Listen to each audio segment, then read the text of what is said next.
किसी भी चुनाव को समझना दरअसल सिर्फ आंकड़ों का खेल नहीं होता। ये जमीन को, वहां के लोगों की नब्ज को पहचानने और भविष्य के लिए शासन का एक खाका तैयार करने की कला है। तो ये जो हम आज विश्लेषण कर रहे हैं, ये किसी व्यक्ति या पार्टी के बारे में नहीं है। ये एक सिस्टम का फॉरेंसिक अध्ययन है, सुजानपुर के पॉलिटिकल डीएनए को डिकोड करने की एक कोशिश, ताकि वहां के लोगों के लिए एक बेहतर कल बनाया जा सके।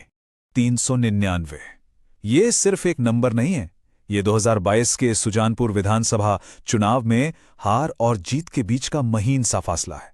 और राजनीति में याद रखिए, इतने कम अंतर से मिली हार सबसे कीमती सबक सिखाती है। तो ये नंबर, ये 399 एक पहेली है, एक सिग्नल है जो वोटर भेज रहा है, और इसका जवाब हमें सुजानपुर की असली गहरी कहानी तक ले जाएगा। तो हमारी ये पड़ताल एक सफर की तरह होगी, जिसमें 6 पड़ाव हैं। हम शुरुआत करेंगे सुजानपुर की जमीनी हकीकत से, फिर आंकड़ों की परतें खोलेंगे, हम अतीत के आईने में झांकेंगे, अपनी ताकत और अवसरों को तोलेंगे, और फिर भविष्य के शासन के लिए एक ठोस ब्लूप्रिंट तैयार करेंगे। और आखिर में हम देखेंगे कि कैसे इस पूरी समझ को एक अटूट जनादेश में बदला जा सकता है। देखिए, किसी भी रणनीति की नींव होती है जमीनी हकीकत की गहरी समझ। तो इससे पहले कि हम आंकड़ों की दुनिया में उतरें, चलिए सबसे पहले सुजानपुर की मिट्टी, उसके लोगों और उसके मिजाज को समझते हैं, क्योंकि हर राजनीति की जड़ें वहीं होती हैं। ये है सुजानपुर, विधानसभा क्षेत्र संख्या 37। हिमाचल प्रदेश के हमीरपुर जिले में बसा ये इलाका सिर्फ एक नक्शा नहीं है। यहाँ की पहाड़ियाँ, यहाँ की नदियाँ और यहाँ के जो मेहनती लोग हैं, वही इसकी राजनीतिक पहचान बनाते हैं। इस मिट्टी में फौजी का जज्बा भी है और किसान का पसीना भी, और यहीं इसी मिट्टी में इसकी राजनीति की जड़ें हैं, जो काफी गहरी और मजबूत हैं। अब कुछ बुनियादी आंकड़ों पर नजर डालते हैं, जो इस क्षेत्र की एक साफ तस्वीर बनाते हैं। ये क्षेत्र 2008 में बना एक जनरल सीट है, लेकिन एक बहुत खास बात है, यहाँ की लगभग 25% आबादी अनुसूचित जाति की है। ये सिर्फ 1% नहीं है, ये यहाँ के सामाजिक ताने बाने और आकांक्षाओं का एक बहुत अहम हिस्सा है। 2022 में 75,000 से ज्यादा मतदाता थे और 73.74% का शानदार टर्नआउट। ये दिखाता है कि यहाँ के लोग अपने लोकतांत्रिक हक को लेकर कितने सजग और सक्रिय हैं।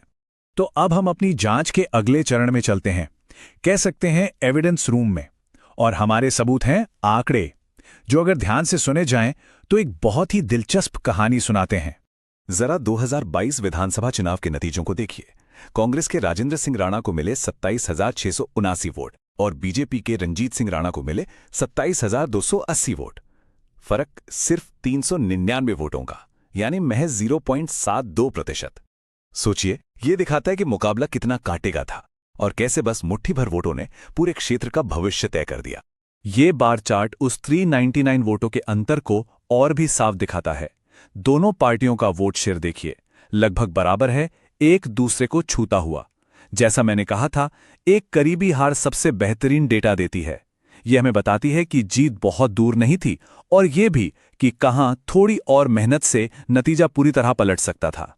लेकिन कहानी यहीं और भी दिलचस्प हो जाती है। जहां 2022 में विधानसभा चुनाव कांग्रेस 399 वोटों से जीती, वहीं 2024 के लोकसभा चुनाव में इसी सुजानपुर क्षेत्र से बीजेपी को एक बहुत बड़ी बढ़त मिली।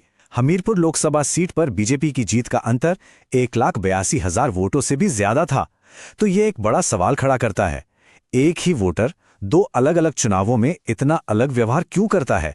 जो मजबूती लोकसभा में दिखती है, वो विधानसभा स्तर पर वोटों में पूरी तरह क्यों नहीं बदल पाती?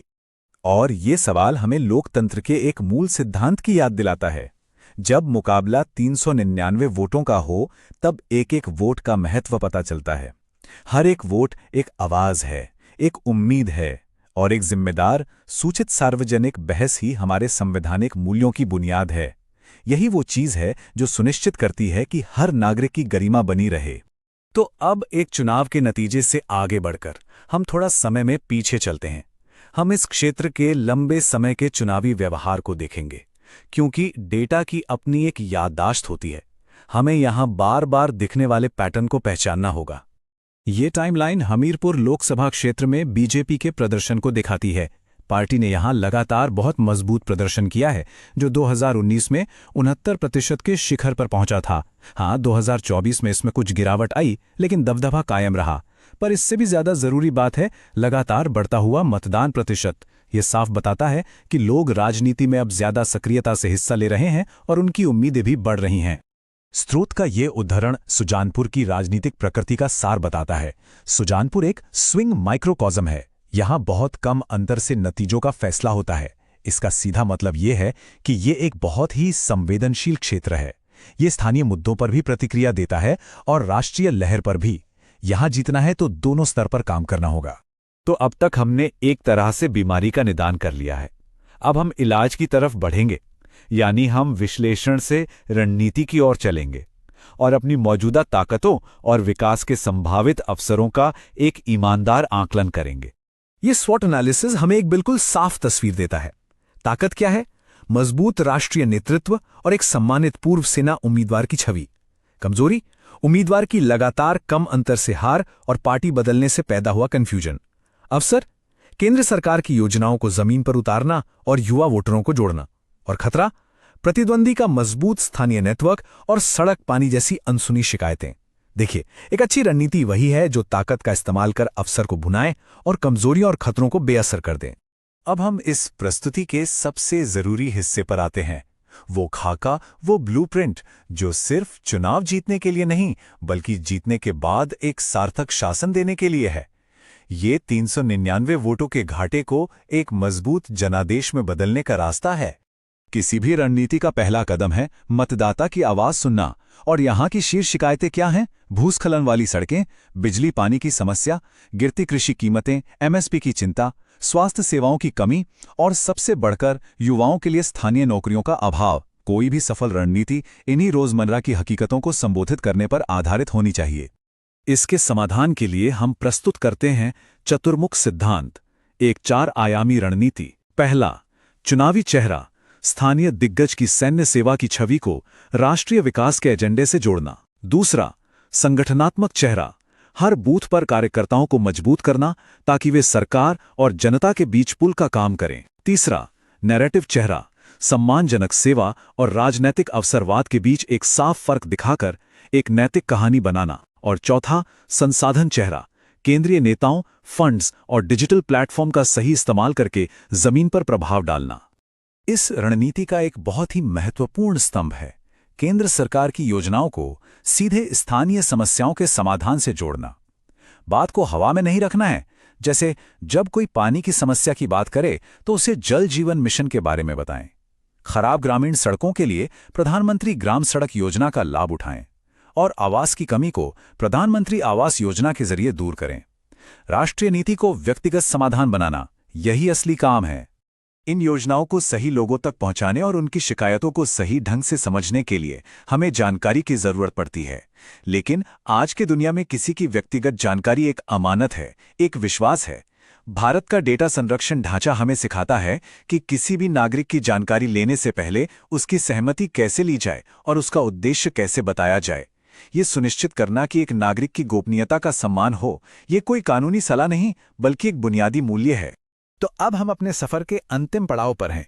हमने एक फोरेंसिक विश्लेषण से लेकर भविष्य के लिए एक स्पष्ट विजन तक का सफर तय किया है। अब सवाल सिर्फ चुनाव जीतने का नहीं है बल्कि एक जन केंद्रित नेता की भूमिका निभाने का है। तो एक अंतिम और शायद सबसे महत्वपूर्ण सवाल, कोई नेता 399 वोटों के इस नाजुक घाटे को सार्थक, असरदार शासन के एक मजबूत जनादेश में आखिर कैसे बदल सकता है? इसका जवाब है डेटा को सम्मान में बदलकर, शिकायतों को शासन में बदलकर और एक राजनीतिक मुकाबले को जनता के साथ एक पवित्र अनुबंध में बदलकर। यही डेटा संचालित राजनीति का असली उद्देश्य है। If you want to become a people-centric leader and uplift your constituency, get in touch with blueprintstrategies.ai at mgr@blueprintstrategies.ai or call 0804 2041 602. Purpose beyond